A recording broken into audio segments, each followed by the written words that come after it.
Welcome to Inside Look, presented by Cadillac. I'm David Kaplan. After an 11-year playing career that included a Cy Young season with the Baltimore Orioles, Steve Stone rode shotgun in the Cubs broadcast booth with the legendary Harry Carey for 14 years. They teamed up to make one of the best broadcast booths in baseball. Like he did in his playing career, Stone is now broadcast on both sides of town, serving as the analyst for the White Sox for the past 8 seasons. On this edition of Inside Look, Steve Stone discusses his legendary tales with Harry, his unceremonious departure from the North Side, and how his parents shaped the man he is today. Steve, take us back to South Euclid, Ohio. What was life like in the Stone household when you were a youngster? It was a sporting household. My parents loved baseball before I was born, and so it was only natural for them to be encouraging, but they encouraged me in all sports, and I played them all. And I remember my dad taking me aside when I was 12 years old. I just won a city championship in singles and doubles, and he said, look, if you want to be a jack of all trades, that's fine. I have no choice one way or the other. This is your choice. But you can't pitch and play tennis because it's too much strain on your arm and your arm's going to blow out. So either play everything and understand that that's what you're going to do, or pick one.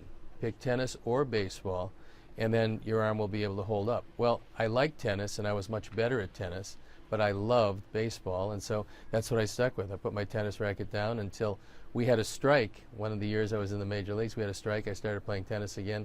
All the things I couldn't do when I was 13 years old, I could now do, and it was fun, but I went, what are you doing? You're still pitching. Put the tennis racket down. But so that was my choice, and my parents were very encouraging. That was the best part of growing up with them as parents, was regardless of what I did, they took me there, they encouraged me, and they had belief in me even when I didn't have belief in myself.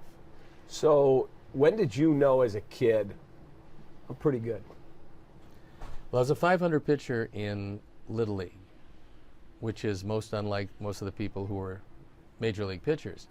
And some would say that it hounded me throughout my career. I never got better than that. But as a 500 pitcher in Little League, I knew that somewhere along the line I would have to get a little bigger and a little stronger. Between my junior and senior year in high school, I gained about 3 inches and about 25 pounds, and all of a sudden my fastball started to actually have something on it.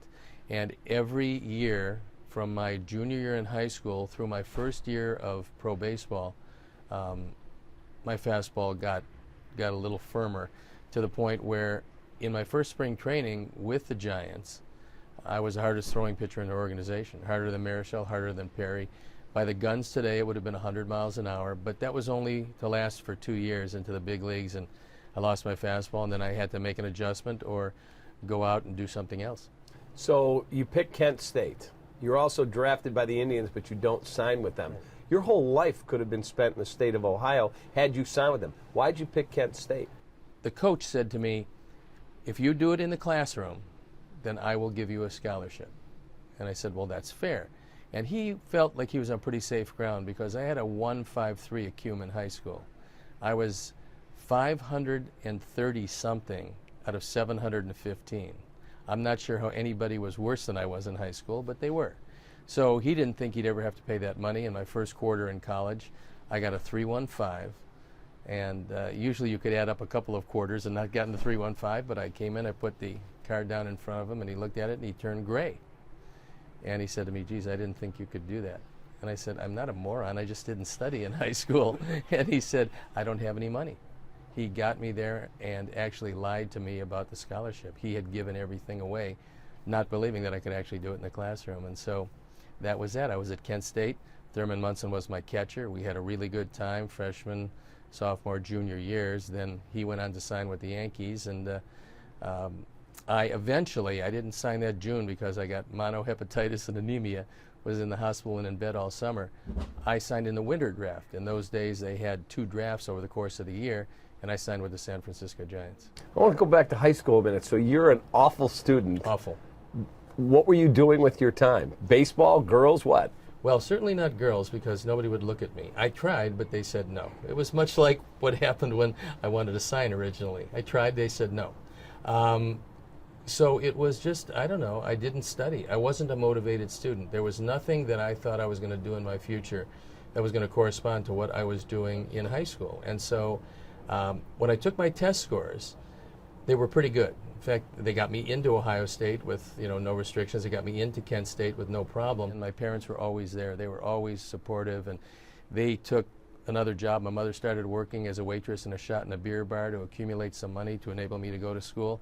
So I owe them a debt that unfortunately I could never repay. It didn't matter what I did later in life.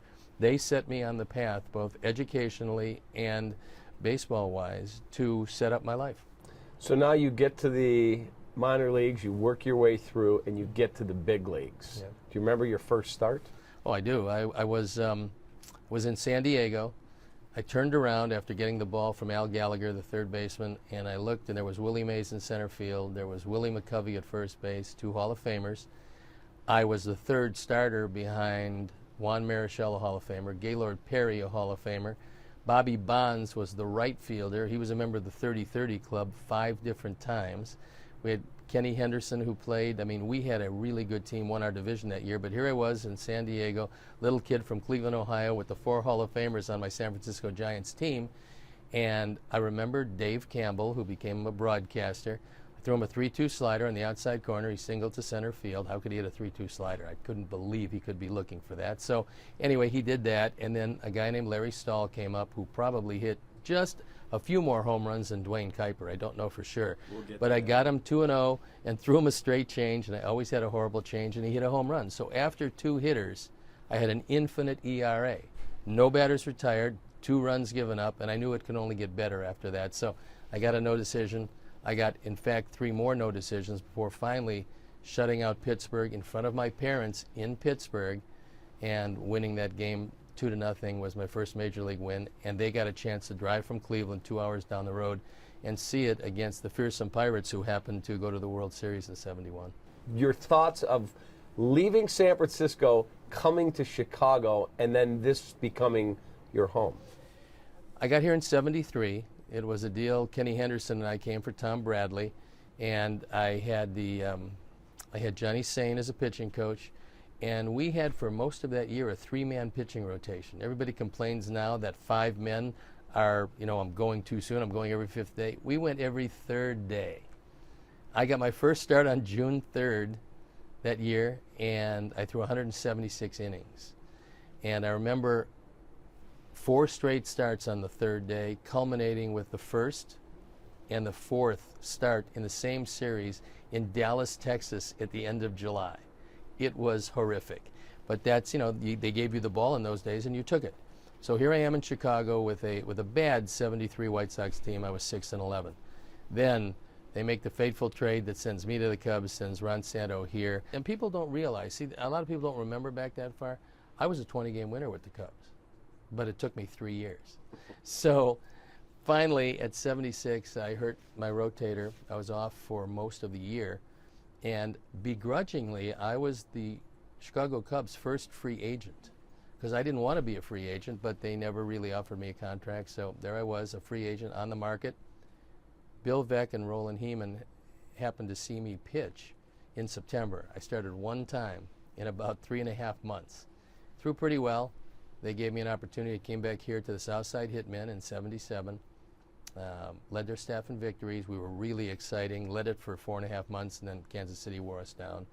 And it was very exciting to be here. 2 years with them, and Bill Veeck kept encouraging me to be a free agent. I got a 4-year deal with Baltimore, went there, and all the great things that happened to me in baseball happened in Baltimore. So you told me a story at dinner one night. You were struggling, and you said, God, I will absolutely change my ways and become the most focused guy, and you go on to win the Cy Young. I won 12 games in '75, but I never really got out of my career what I wanted to. And so what I decided to do was change things around a bit and use a mental approach to competition and some divine intervention, I'm sure, because I had never been like I had been for that stretch of time. 77, 78, led the White Sox to victories both years, but didn't know what it was like to play with a winning team until I got to Baltimore. Then I got there, and that was the '79 season where I had a pretty good year, and then, of course, 1980 was the great year. And we went to the World Series in '77. We won 100 games in 1980. I got my opportunity in '80, won 25 games that year, and won the Cy Young Award. And to me, it was the culmination of everything I'd worked for all of those years. I was the least likely of all people in the league to win the Cy Young Award because I was under 500 when I got to Baltimore. In that first year at the All-Star break, I was 6-7, and our team was terrific. We won 102 games that '79 year. But things changed a bit as I changed my focus and things that I did using a lot of mental gymnastics, as I call them.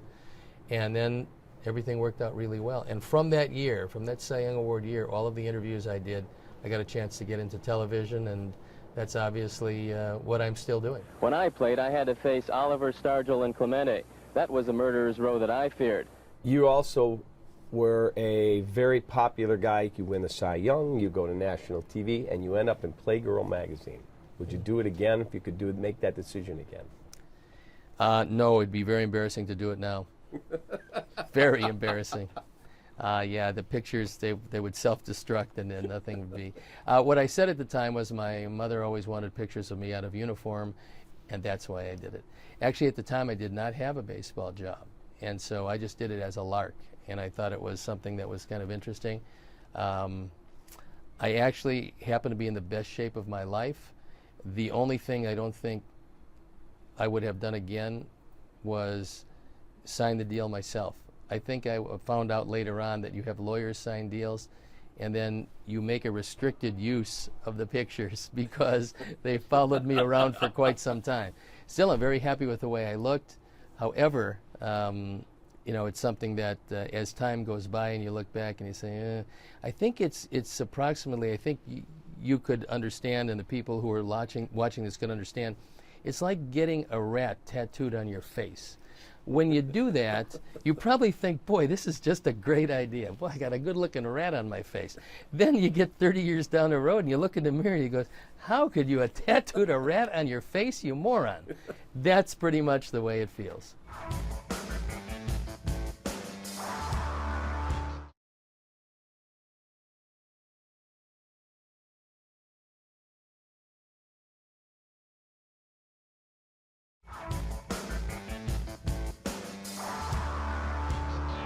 Welcome back to Inside Look. Steve Stone, presented by Cadillac. A year after winning the Cy Young, Steve Stone's final Major League season was in 1981 with the Baltimore Orioles. He finished his 11-year career at age 33 with 107 wins. He immediately joined ABC's broadcast of Monday Night Baseball, providing analysis on a national level.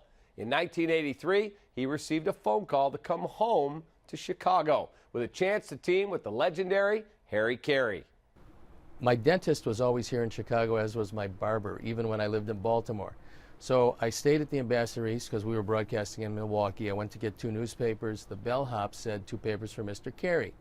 So I wrote out a card and I handed it to him. I said, give this to Harry, and went back to my room. He called me up. He says, hey, where are you? I said, where do you think? You got my card. I'm at the hotel. You know, he says, well, don't leave your room. They're looking for a partner for me. I gave him your name. I gave him a couple of names. You're one of them. You're going to get a call in a minute. It was Jim Dowdle.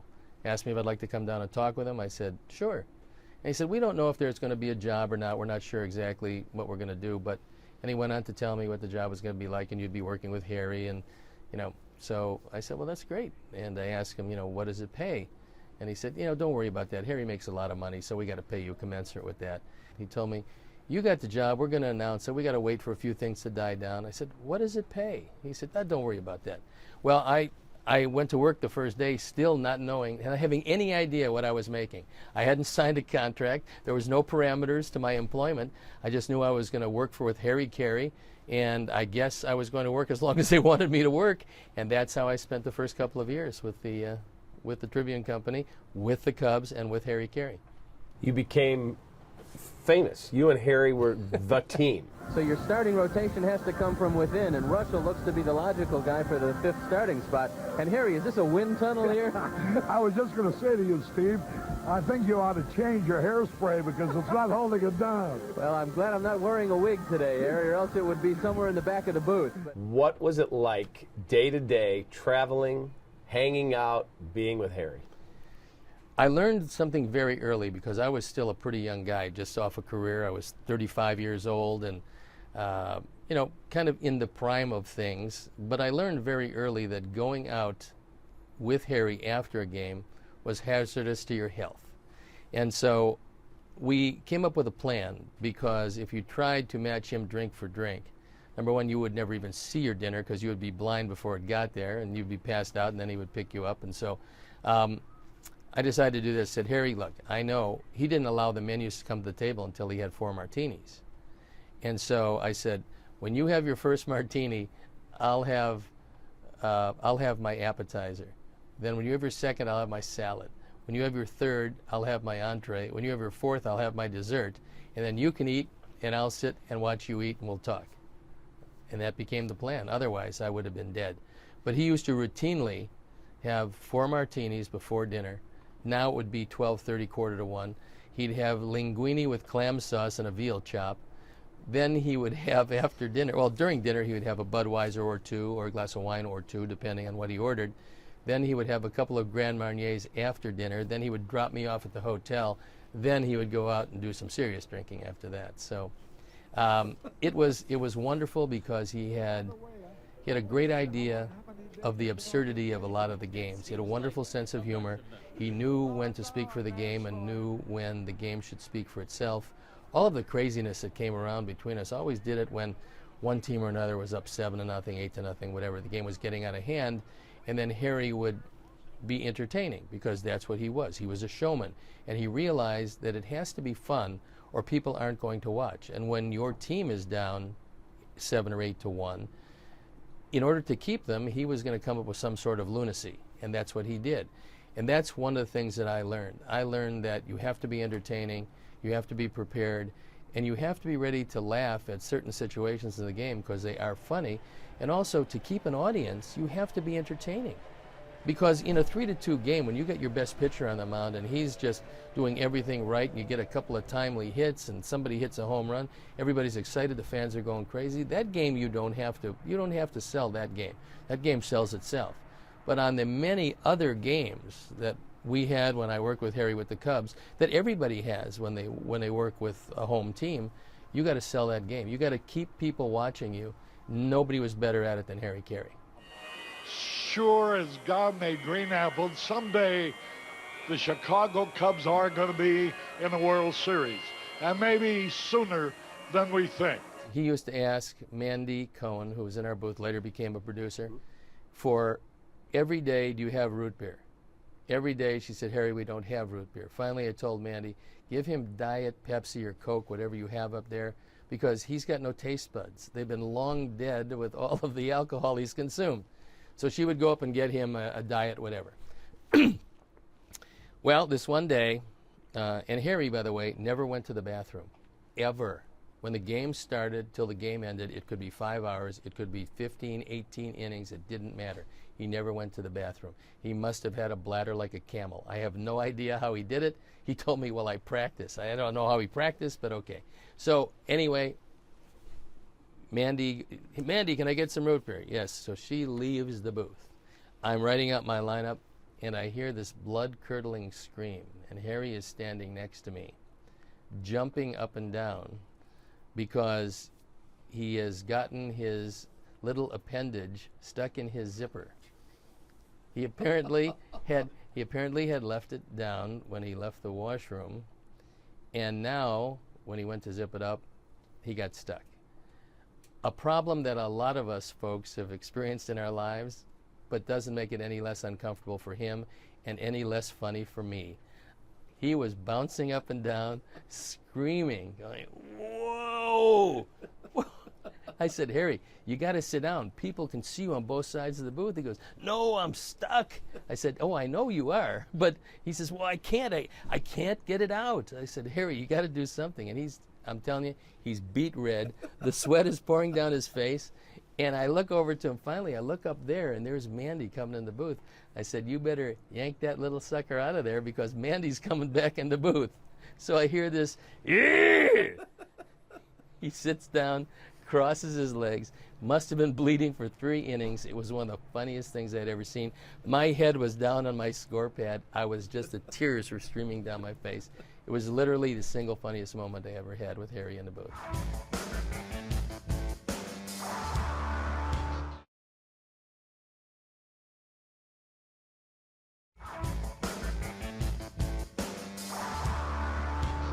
After the Cubs finished the 2003 season just 5 outs from a World Series berth, the 2004 Cubs had expectations of winning the World Series. With a postseason berth on the line, the team unraveled in the season's final weeks, and misplaced blame on the home team's broadcasters put Stone in a different light.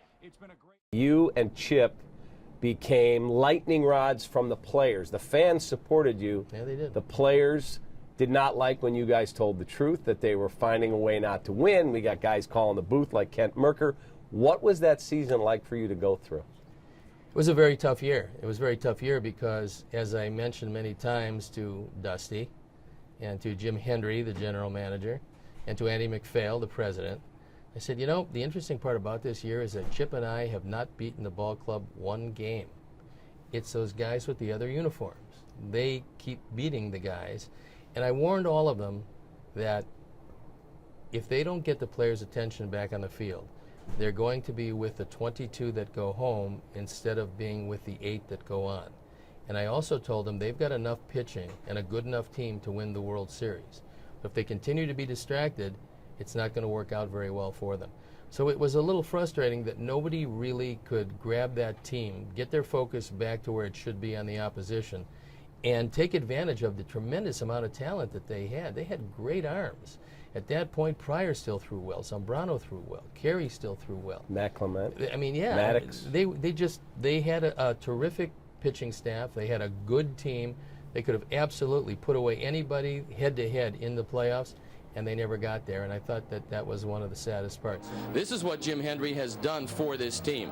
Made them 30% better than they were when they won 88 games last year. If they don't go to the postseason this year, you can look down at that dugout. That's who you blame. It's not in the front office, and it's not in ownership. They picked up my option. A lot of people believe that I was fired. That's not the case. They picked up my option, and then an unfortunate phrase turned by Jim Hendry in a press conference 2 days after the season intimated that I had said something to him behind closed doors that I wasn't sharing with the media. I'm sure that he was exactly right. But because I've never shared anything that anybody said to me behind closed doors, because it was said behind closed doors, I felt that it was a cheap shot. And it took my credibility and questioned it. Because we talked all the time. I mean, what I said to Andy MacPhail in his office, or Dusty Baker in his office, or Jim Hendry in his office, that's not for public consumption. It's two baseball people talking about their philosophies and should stay exactly where it is. What we want to tell the press, what we want to tell the fans, what we want to tell people in the general public about what's going on, we choose to tell them. But what's said behind closed doors should be kept there. It wasn't. So I went on. There was life after the Cubs. I really thought I was going to be there for the rest of my career. It didn't work out that way, and that happens to a lot of people. But I still have a suitcase that I carry, and on the suitcase is a little designation. Instead of my name, what I have is 93.6. And I have 93.6 because that's the amount of people, the percentage of them who supported Chip Caray and I when they took a poll at the end of the season of who was right, the Cub organization, the players, or Steve and Chip. Right now, I'd like to take a moment to introduce my new partner in the booth for many years to come. A great guy. I've known him for a long time. Great analyst, Steve Stone. And Stoney, welcome, buddy. Okay, it's a pleasure to be here, and it's a pleasure to see an organization that has suddenly gotten a lot of young talent. Jerry gave me that chance to come back, and I have savored every moment of it. I love the city of Chicago. I love baseball, and this year doing the White Sox has been wonderful. The people I work with are great. My two partners, Hawk Harrelson and Jason Benetti, are interesting. They're both completely different in their approach to the game. I adjust to both of them, but you know, I get to do Major League Baseball. Can you think of anything better than being paid to come to the ballpark every day in a city you truly love and call a game that you've lived with your whole life, and now you get to dissect it on a daily basis, and when the team is in contention, as the Sox are this year, and the Cubs have been the last few, every play means something. That's a broadcaster's dream. Stone certainly has been one of Chicago's greatest baseball minds over the last 3 decades. To see more of this and past editions of Inside Look presented by Cadillac, log on to csnchicago.com. I'm David Kaplan.